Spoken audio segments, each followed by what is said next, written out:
Berikutnya kebakaran hutan akibat erupsi Gunung Ilelewotolo di Lembata, Nusa Tenggara Timur terus meluas. BNPB pun berencana mengirimkan helikopter waterbombing guna memadamkan api.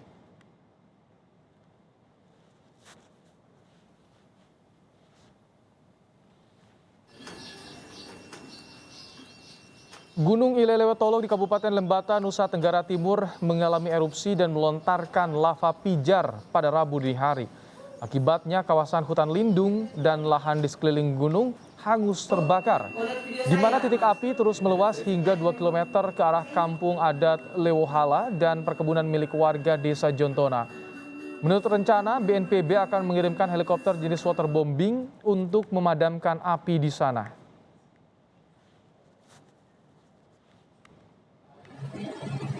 Kebakaran hutan dan lahan juga terjadi di sejumlah wilayah di Sumatera Selatan, yaitu Ogan Komering Ilir, Ogan Ilir, dan Musi Banyu Asin. Sebagian besar lahan dari puluhan hektar lahan yang terbakar merupakan tanah gambut sehingga pemadaman sulit dilakukan. 5 unit helikopter bom air atau waterbombing juga dikerahkan untuk melakukan pemadaman. Untuk mengetahui bagaimana kondisi sebagian wilayah di Sumatera Selatan dan seperti apa proses pemadaman kebakaran hutan dan lahan di sana, kita bersama dengan jurnalis Kompas TV ada Reski Oktoro dari Sumatera Selatan. Selamat petang, Reski. Bagaimana kondisi terkini kebakaran hutan dan lahan di sana? Seperti apa proses pemadamannya, Reski? Baik, selamat petang Ibrahim dan juga saudara.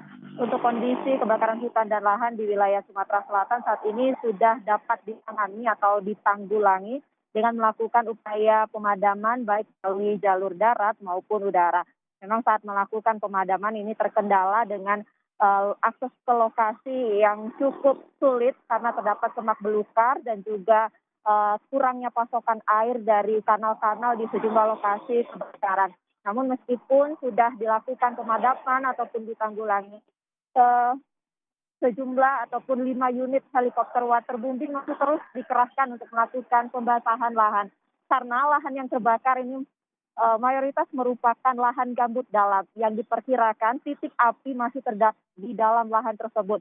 Memang saat ini kondisi lahan seperti di Ogan Komering masih terus berasap seperti itu yang diperkirakan memang di dalam lahan gambut dalam tersebut masih terdapat sebaran titik api. Olehnya pembasahan lahan saat ini masih terus dilakukan meskipun memang terkendala dengan kurangnya armada ataupun unit dari helikopter waterbombing ini sendiri. Hingga saat ini Ibrahim dan juga saudara setidaknya seluas 89,3 hektar lahan di Sumatera Selatan ini terbakar. Memang terbanyak ini berada di Ogan Ilir, disusul Muba, Pali, dan juga Oki. Penyebab dari kebakaran hutan dan lahan ini sendiri disertai dengan cuaca kering dan juga pembukaan lahan baru oleh masyarakat di wilayah Ogan Ilir ini khususnya. Namun untuk di wilayah Ogan Komering Ilir ini diakibatkan karena cuaca panas dan juga sebaran titik api yang meningkat. Hingga hari ini saja terdapat 42 sebaran titik api dengan potensi kebakaran hutan dan lahan di wilayah tersebut ini mencapai 70%.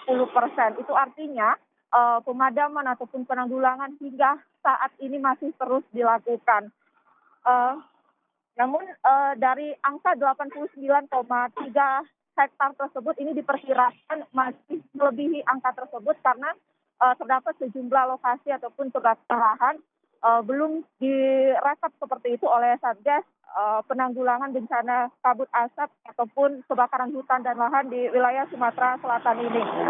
Dan untuk mengoptimalkan pembasahan atau penanggulangan kebakaran hutan dan lahan, BPBD berharap akan ada penambahan setidaknya 7 unit helikopter waterbombing lagi untuk menangani kebakaran hutan dan lahan di wilayah Sumatera Selatan. Karena mengingat pada Juli 2021 ini sebaran titik panas terdapat 344, meningkat dari bulan Juni sebelumnya terdapat 216 titik panas. Nah ini yang dikhawatirkan mengingat juga memasuki musim kemarau, puncak musim kemarau di Sumsel ini pada Agustus hingga September mendatang. Ibrahim. Reski, bagaimana upaya untuk mengoptimalkan kanal-kanal agar kebakaran tidak semakin meluas karena kita tahu sudah masuk puncak musim kemarau, Reski? Ya, untuk mengoptimalkan kanal-kanal tersebut ini diharapkan masyarakat ataupun warga di sekitar mampu membangun irigasi perairan ataupun dari satgas setempat karena memang ini sudah diperingatkan dari sebelum cuaca kemarau ini terjadi oleh pihak setempat. Nah, ini masih terus dilakukan. Namun yang menjadi kendala saat ini kanal tersebut sudah berkurang airnya seperti itu dan pasokan untuk melakukan pengeboman air ini diambil dari sejumlah lokasi yang masih terdapat air seperti itu. Ibrahim. Baik, terima kasih Reski Oktora untuk laporan Anda dari Sumatera Selatan. Usai